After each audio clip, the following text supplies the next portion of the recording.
Bonjour mes chers élèves. Alors aujourd'hui, je vais vous expliquer ce que c'est que l'expression de la conséquence.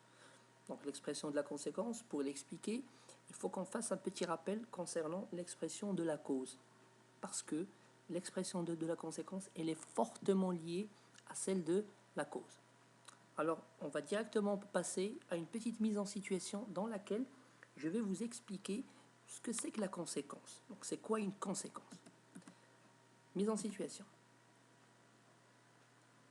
Alors, regardez bien, donc, sur cette image, nous avons un incendie, tout simplement, un feu. Alors, il y a une célèbre expression qui dit « Il n'y a pas de fumée sans feu ». On ne peut pas avoir de fumée sans feu. Il faut d'abord avoir un feu pour avoir de la fumée.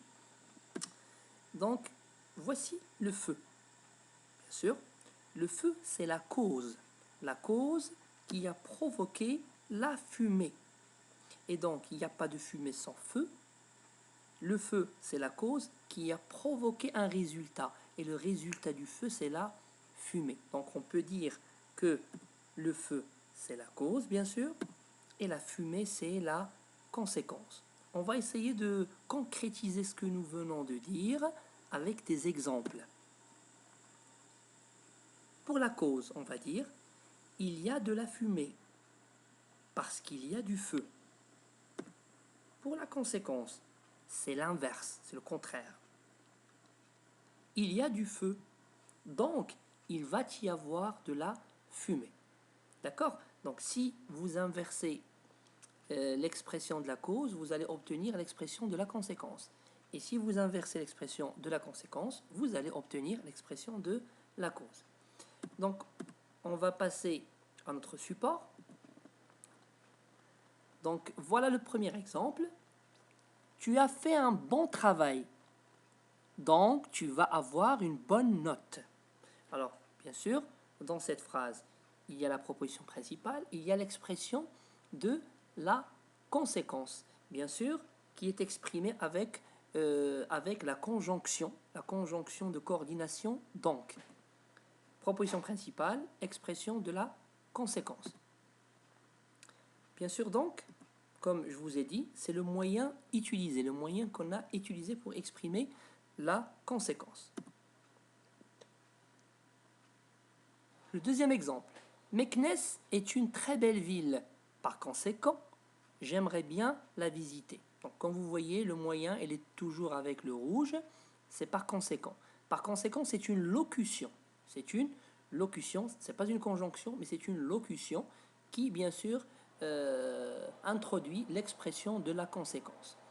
Donc, voilà. Proposition principale, expression de la conséquence. Alors, bien sûr, je rappelle que l'expression de la conséquence, ou bien de la cause, ou bien n'importe quelle expression, il commence à partir du moyen.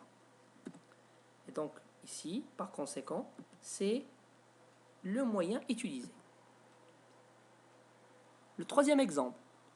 Le repas était si délicieux que j'ai mangé toute mon assiette. J'ai mangé tout le contenu de mon assiette. Alors là, vous avez le moyen qui est en rouge, mais là, il y a une petite différence. C'est que le moyen, c'est si que. Et si et que, ils sont séparés. Ils sont séparés par un adjectif qui est délicieux. Donc ici, on va dire que la proposition principale, c'est le repas était si délicieux. Et la subordonnée, donc ici on va dire que c'est une proposition subordonnée de conséquence, il commence à partir de que j'ai mangé toute mon assiette. Alors on va revenir pour parler de la conséquence comme étant un résultat. Et on va dire le repas était si délicieux, il était vraiment délicieux, très délicieux, et le résultat de ce délice, c'est que j'ai mangé toute mon assiette. Donc voilà, si que c'est le moyen utilisé. Et là, il faut signaler une chose. Si que, donc au milieu, il y a délicieux. Délicieux, c'est un adjectif. Mais quand est-ce qu'on met un adjectif? On met un adjectif si nous avons le verbe être. Si nous avons le verbe être qui précède le si. Si, bien sûr, c'est un adverbe. C'est ce qu'on appelle aussi un mot corrélatif. Donc, le repas était. le verbe être. Elle était si délicieux, il était si bon, il était si... je ne sais pas moi, donc il faut mettre un adjectif. Être plus si, plus adjectif, plus que. Le quatrième exemple. Le garçon avait tellement joué qu'il décide de dormir pour se reposer. Alors là, vous avez le moyen qui est tellement que. C'est à peu près la même chose que si que. Mais là, entre tellement et que, vous avez jouer. Jouer, c'est un verbe. C'est le participe passé du verbe jouer. Alors tellement et si, ce sont des adverbes. Que, bien sûr, c'est là où commence la subordonnée. Donc proposition principale, proposition subordonnée de conséquence. Là, vous avez tellement que, généralement, c'est le moyen est utilisé, et tellement que, il est utilisé généralement avec le verbe avoir. Avec le verbe avoir. Et lorsque vous avez le verbe avoir, vous allez avoir tellement, plus verbe, plus que. Mais il y a un autre exemple. Le garçon avait tellement d'idées. Alors là, le garçon avait tellement d'idées qu'il décide d'écrire une nouvelle. Dans le premier exemple, vous avez joué qui est un verbe.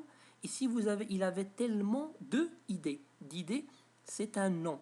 C'est un nom. Donc, tellement de choses, tellement d'idées, tellement de moyens, qu'il décide d'écrire une nouvelle. Voilà. Donc, tellement que. Moyen utilisé, c'est tellement que. Et vous avez bien sûr le verbe avoir. Le garçon avait. Avoir plus tellement, plus non, plus que.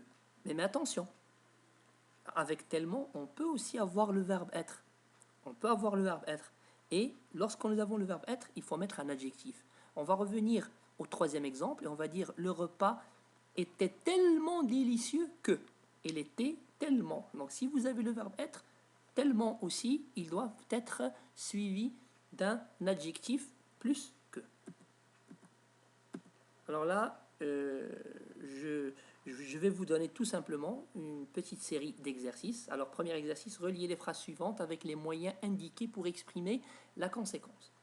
Donc, vous avez donc A, B, C, D. Donc, dans chaque exemple, il y a deux phrases. Essayez de les relier avec les moyens indiqués devant chacune de ces phrases. Deuxième exercice. Complétez les phrases suivantes pour exprimer une conséquence. Alors, vous avez A, B, C. Ce joueur est tellement fort, vous allez compléter pour exprimer le résultat, la conséquence. Ils sont si fatigués, exprimez aussi la conséquence. Il a tellement d'argent, et voilà, bien sûr, qu'est-ce qu'il peut faire avec cet argent? Qu'est-ce qui va se passer? Donc, donner un résultat, une conséquence. Alors, comme je vous ai parlé de la cause, et donc dans la mise en situation, on a vu que la cause, c'est un peu le contraire de la conséquence. Alors, transformez la phrase suivante de la cause à la conséquence. Cause, vous avez Inès va aller dormir car elle a sommeil. Car elle a sommeil, c'est l'expression de la cause. Inès va aller dormir, c'est la proposition principale. Donc, vous allez réécrire cette phrase, mais pour exprimer la conséquence. D'accord? Alors, nous arrivons au terme de notre cours, si vous voulez. Donc, avec une petite synthèse, une petite règle qui régit ce que nous avons dit. L'expression de la conséquence est le résultat exprimé par rapport au fait de la proposition principale. Exemple. Il a économisé beaucoup d'argent, donc il peut s'acheter une belle maison. Donc la proposition principale, donc il présente un fait. Donc le fait, c'est il a économisé de l'argent. Quel est le résultat de cette économie? Le résultat, c'est la conséquence, c'est il peut acheter une belle maison. Et là, le moyen qu'on a utilisé, c'est donc. La conséquence peut s'exprimer de plusieurs façons et avec plusieurs moyens. Il n'y a pas que donc. Il y a par conséquent, il y a si que, tellement que, il y a même de façon que, il y a si bien que, il y a pas mal d'expressions. Mais les expressions que j'ai proposées, bien que je vous ai proposées, ce sont des expressions que vous avez dans le programme, qui sont programmées. Donc, ce sont des choses sur lesquelles vous devrez mettre l'accent, d'accord? Donc, vous devriez plutôt mettre l'accent sur ces moyens-là, parce que généralement, ce sont les moyens euh, dont vous serez évalué. Alors, donc, c'est une conjonction de coordination. Par conséquent, c'est une locution. Si que, c'est un subordonnant. Tellement que, si que, ce sont des conjonctions de subordination, ou bien ce qu'on appelle des subordonnants. Alors, NP, donc, il n'y a pas de conséquence sans cause, et de cause sans conséquence. Alors, merci pour votre attention, et à la prochaine fois, Inch'Allah.